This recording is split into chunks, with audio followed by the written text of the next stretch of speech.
Welcome back to my YouTube channel why not Asma. ఎలా ఉన్నారు? బాగున్నారు కదా? నేను కూడా బాగానే ఉన్నాను.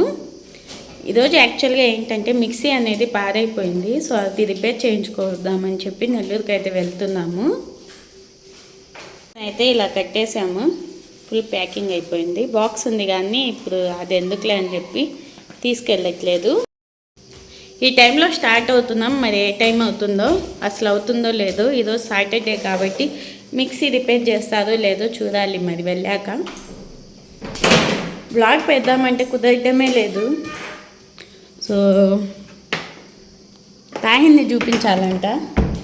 ఇదిగోండి తాహిర్ స్పెట్స్ అయితే పగిలిపోయాయి, ఇంకోటి పోగొట్టేశారు. స్పెట్స్ కొనాలంటే ఈరోజు తాహిర్ అయితే. అసలు అది చాలా ఇంపార్టెంట్ పని, అది మాత్రం మిస్ అవ్వకూడదు, ఏది మిస్ అయినా. మిక్సీ షాప్కి వెళ్ళగానే తాహిర్కి అయితే భలే హ్యాపీ అనిపించింది. ఎందుకంటే ఆ మిక్సీ పాడవగానే నాకన్నా ఎక్కువ వారు ఫీల్ అయ్యారు. చూడండి ఎంత సైలెంట్గా కూర్చున్నారో. అయినా కానీ తాహిర్ సైలెంటేనండి, నేను అదైతే ఒప్పుకుంటాను. చాలా వరకు చాలా సైలెంట్గానే ఉంటారు, చెప్పిన మాట చాలా వరకు వింటారు. కానీ ఎక్కువ చెప్పకూడదులే అని చెప్పి నేనే చెప్తా ఉన్నాను. ఈ ఏరియాలో ఉంటాయండి ఎక్కువగా మిక్సీ రిపేర్ షాప్లు అయితే. ఇవన్నీ వచ్చేసి మనకి ట్రంక్ రోడ్ వస్తుంది అనుకుంటా. అక్కడ వెంకటరమణ ఆర్కేడ్ షాపు ఆపోజిట్ అన్నమాట. అది చాలా బాగానే చేసి ఇచ్చారు. రిపేర్ అయితే తొందరగా చేసి ఇచ్చేసారండి. ఇంకా ఫైనల్లీ అయితే మొత్తం కంప్లీట్ అయ్యాక ఎక్కువ షూట్ చేయలేదు, కానీ తాహిర్ అయితే కుల్ఫీతో ఫినిష్ చేశారు. ఈ మధ్య ఏంటో కానీ నెల్లూరుకి వెళ్తే చాలు కుల్ఫీ కొనిమంటారు. వారికి తెలియదు మేము వీడియో షూట్ చేస్తుంది. తెలిస్తే అలా తినరన్నమాట, స్టైల్గా తింటారు. సో అందుకనే చెప్పకుండా వీడియో అయితే షూట్ చేశాము. ఈ మధ్య ఎందుకో తెలియదు కానీ పెద్దది కావాలంటున్నారు కుల్ఫీ అయితే. అంతకుముందు అయితే చిన్నదానితో సరిపెట్టుకునేవారు. ఇది చిల్డ్రన్స్ పార్క్ ఆపోజిట్ అన్నమాట. ఇంకా మేమైతే ఎక్కువ ఇటు సైడే కుల్ఫీ తీసుకుంటాము, బాగుంటుంది అక్కడ టేస్ట్ అయితే. ఫస్ట్ నుంచి అక్కడే అలవాటు అన్నట్టు. మేము న్యూ ప్లేస్ ట్రై చేయడానికి ఎక్కువ ఇష్టపడం, ఏదో ఇంకా తప్పకపోతే అన్నమాట. ఒక చోట నచ్చితే అక్కడే చాలా వరకు కంటిన్యూ చేస్తాము. సో ఇక్కడ చెప్తా ఉన్నారు ఏదేదో, అంటే అది మొత్తము పెద్దది వద్దులే, నువ్వు ఫస్ట్ తినేసావు, ఈసారి చిన్నది కొని అంటున్నారు. ఇక్కడ వరకు అయితే బ్లాగ్ చూశారు కదా. మధ్యలో అడుగుతున్నానని ఏమనుకోవద్దు. వీడియో నచ్చితే ఒక లైక్ అయితే చేయండి. అండ్ ఇప్పుడు నేను చేసిన వీడియో మొత్తం చూశాక మీకు ఎలా అనిపించిందో కామెంట్ చేయండి.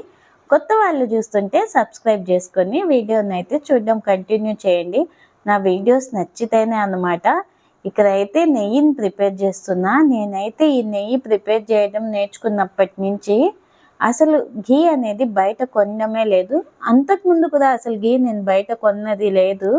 ఎందుకంటే మా మమ్మీ వాళ్ళ ఇంట్లో ఎలాగో మా షాప్లో చాలా వస్తుంది కాబట్టి మజ్జిగ చేసినప్పుడు వెన్న అది మా అమ్మ నెయ్యి అనేది ప్రిపేర్ చేస్తుంది, నాకు అదే ఇస్తుంది అన్నమాట. సో ఇక్కడైతే ఇప్పుడు నేను చేసుకునేది ఇది పాల మీద మీగడతో చాలా హ్యాపీగా అనిపిస్తుందండి.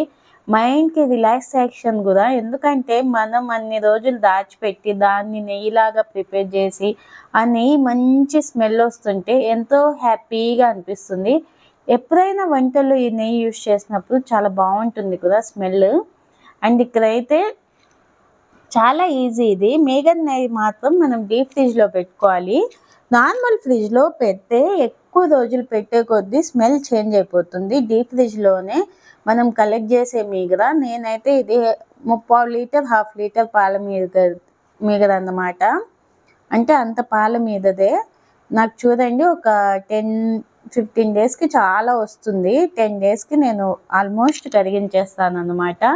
ఇంక మొత్తం కంప్లీట్ అయ్యాక అది మిక్సీ పట్టుకొని మొత్తం వెన్న తీసుకున్నాక ఈ విధంగా నెయ్యి గోల్డెన్ కలర్ వచ్చే వరకు అయితే మనం దాన్ని కలుపుతూ ఉండాలి. అంటే ఫైనల్ స్టేజ్లో కలపాలి కంపల్సరీ.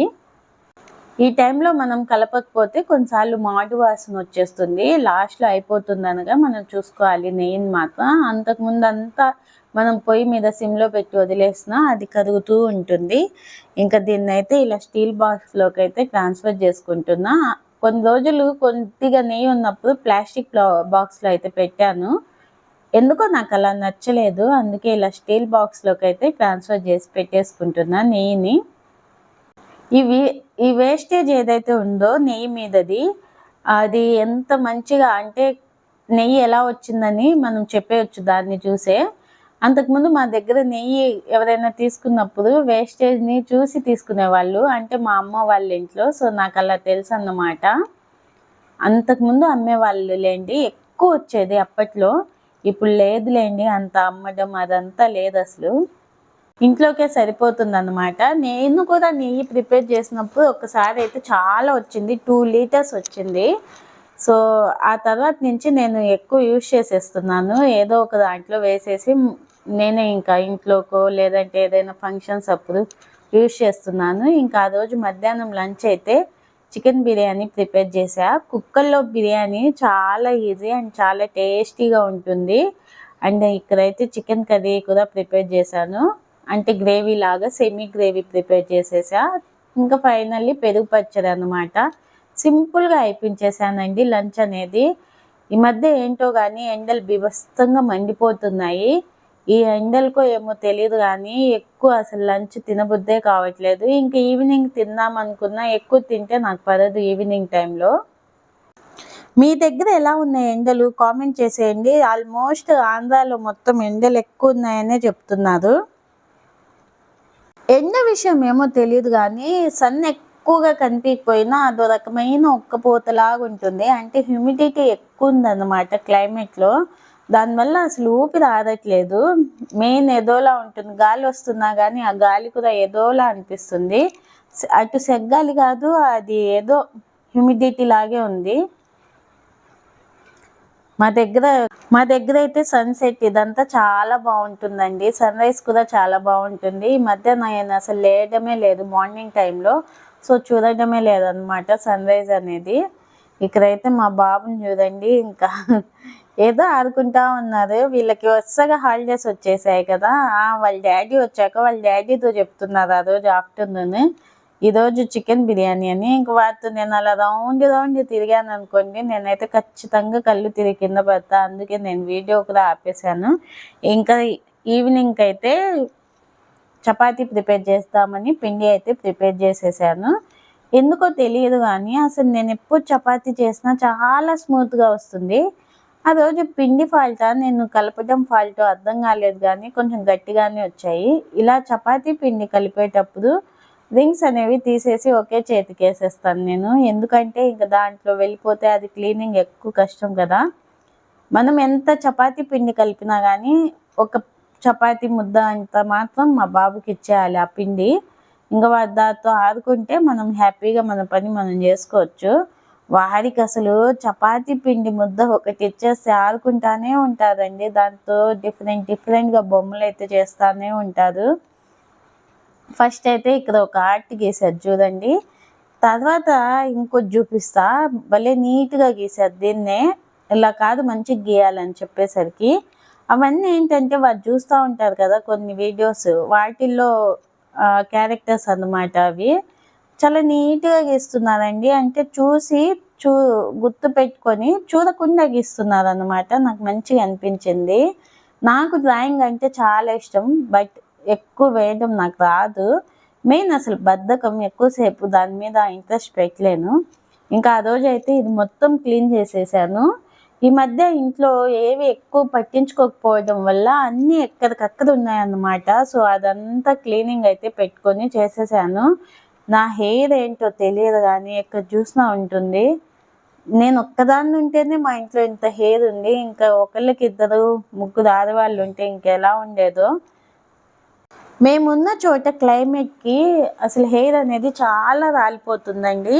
ఈ వాటర్ మంచి వాటరే అయినా గానీ హెయిర్ అనేది రాలిపోతుంది. అంటే బానే నురుగు అదంతా వస్తుంది గానీ మనకి రఫ్‌గా అయిపోయి హెయిర్ మొత్తము అసలు గాలికే రఫ్ అయిపోతుంది. సో, రాలిపోతా ఉంటుందన్నమాట. ఇంకా చికెన్ కర్రీలోకైతే కొబ్బరి అవన్నీ వేసి మసాలా పెట్టేసాను. ఆ రోజు అల్లము, వెల్లుల్లి కొంచెం తక్కువ ఉన్నాయి. సో, అందుకని కొబ్బరి, అల్లం, వెల్లుల్లి ఇంకా కారం, ధనియాల పొడి అన్నీ ఒకేసారి మిక్సీకైతే వేసేసి మసాలా అయితే పెట్టేసాను. దానికి తోడు చిన్న జార్ రిపేరుంది. సో, అందువల్ల ఇంక పెద్ద జార్‌లోనే ఇలా చేయాల్సొచ్చింది. ఏదో ఒకటి ఆ టైంకి ఆల్టర్‌నేట్ ఆలోచించి చేసేయడమే. ఇక్కడైతే ఇంత పెద్ద ఈగ అసలు దాన్ని చూస్తే నాకు భయమేసింది కరిచిద్దేమో అని చెప్పి. అంటే అసలు అదేంటి అంత పెద్దగా ఉందనేది అర్థం కాలేదు. ఎప్పుడో నా చిన్నప్పుడు చూసా, మళ్ళీ ఇప్పుడు చూస్తున్నా. ఇంకా బియ్యం అయితే దోసకి నానబెట్టేద్దామని చెప్పి నానబెట్టేస్తున్నాను. రేషన్ బియ్యం అయితే అయిపోయాయి. సో అందుకని చెప్పి ఇంకా నార్మల్ బియ్యమే నానబెట్టేస్తున్నాను అనమాట.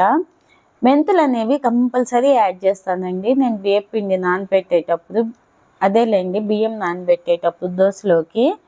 ఎందుకంటే మెంతులు వేయడం వల్ల మన డైజెషన్కి మంచిది అండ్ పిండి కూడా మంచిగా ఫర్మెంట్ అయ్యిద్ది అనమాట. దోశ వేసినప్పుడు చాలా క్రిస్పీగా రెడ్గా వస్తుంది. సో మెంతులు అనేది కంపల్సరీ యాడ్ చేస్తా. ఇంకా ఆఫ్టర్నూన్ అయితే రైస్ నేను బిర్యానీ వండాను కదా అని చెప్పి ఇంకా కొంచెం అన్నం కూడా పెట్టేశాను. కంపల్సరీ దోసపిండిలోకి అన్నం అయితే వేసుకోవాలి. మనం అలా వేసుకుంటేనే బాగుంటుంది. ఇక్కడైతే ఒక ఫన్నీ థింగ్ చెప్తానండి. ఎంతో ఆశతో, ఎంతో నమ్మకంతో నేను చేసేయగలను, చేసేస్తానని చెప్పి స్టార్ట్ చేశాను.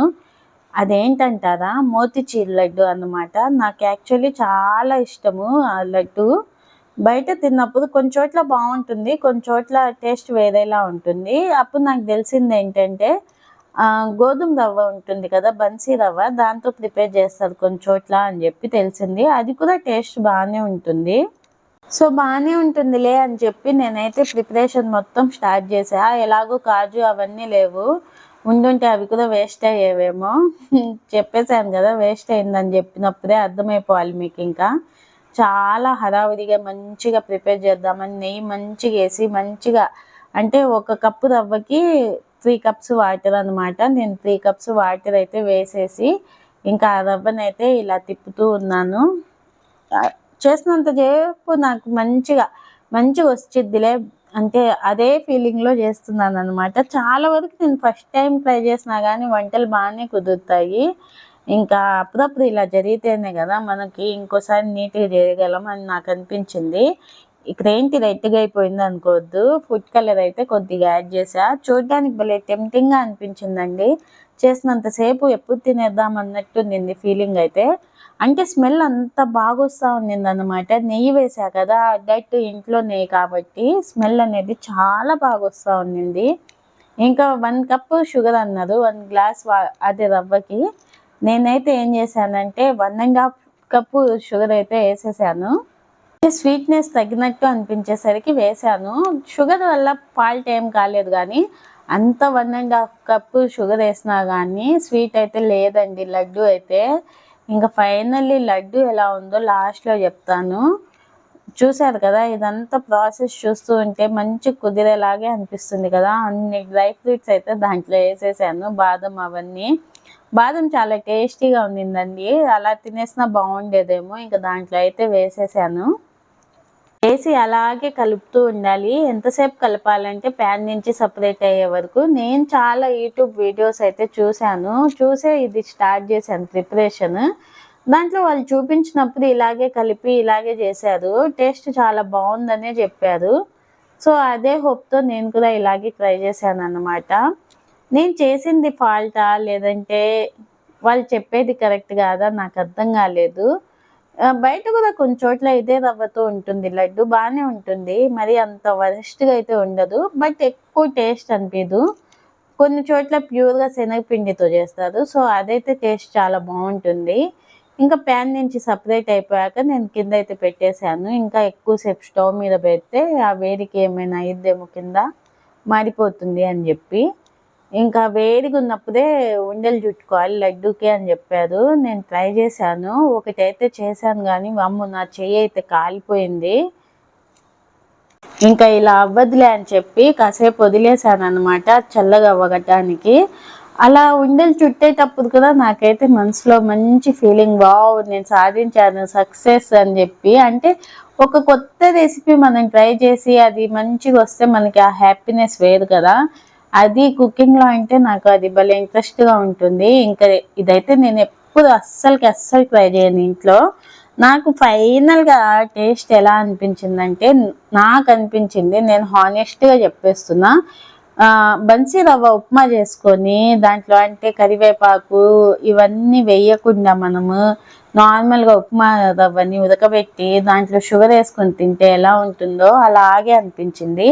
అప్పటికి చూశారు కదా, నేను అంత ఘీ యాడ్ చేసి ఆ స్మెల్ ఉండబట్టి ఒక లడ్డు అయినా తినగలిగాం, అది కొంచెం వేడిగా ఉన్నప్పుడే. ఆ తర్వాత అదైతే గట్టిగా అయిపోయాయి అన్నమాట, అంటే వేరేలా అయిపోయాయి.